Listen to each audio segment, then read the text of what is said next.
एक राजा और नगर सेठ की घनिष्ठ मित्रता थी। नगर सेठ चंदन की लकड़ी का व्यापार करता था। एक दिन नगर सेठ के मन में विचार आया कि अगर राजा मर जाए तो उसके परिजन ढेर सारी चंदन की लकड़ियां अंतिम संस्कार के लिए खरीदेंगे। इससे काफ़ी मुनाफा होगा। शाम को सेठ राजा से मिलने गया। नगर सेठ को देखकर राजा के मन में अचानक एक विचार आया कि इस सेठ ने व्यापार से अपार दौलत कमा ली है।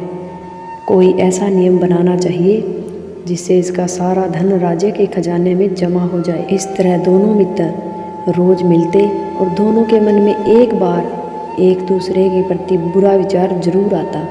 जिस जोश और उत्साह से दोनों पहले मिलते थे, अब उनकी मित्रता में वह जोश व उत्साह नहीं रहा। एक दिन नगर सेठ से रहा नहीं गया। उसने राजा से कहा, पिछले कुछ दिनों में हमारे रिश्ते में ठंडापन आ गया है, ऐसा क्यों? राजा ने कहा, मुझे भी ऐसा लग रहा है। चलो नगर के बाहर जो महात्मा रहते हैं उनसे इसका कारण व हल पूछें।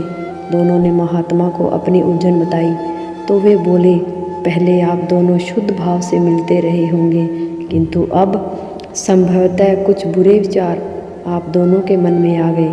नगर सेठ और राजा ने अपने अपने मन में आने वाले विचारों के बारे में महात्मा को बताया। महात्मा ने कहा, सेठ, तुमने यह क्यों नहीं सोचा कि राजा चंदन की लकड़ी का एक भव्य महल बनाए? इससे तुम्हारा मुनाफा होगा। तुमने राजा के बारे में गलत सोचा, इसलिए राजा के मन में भी तुम्हारे लिए कुविचार अविचारों की पवित्रता से ही संबंधों में स्नेह की मिठास बनी रहती है।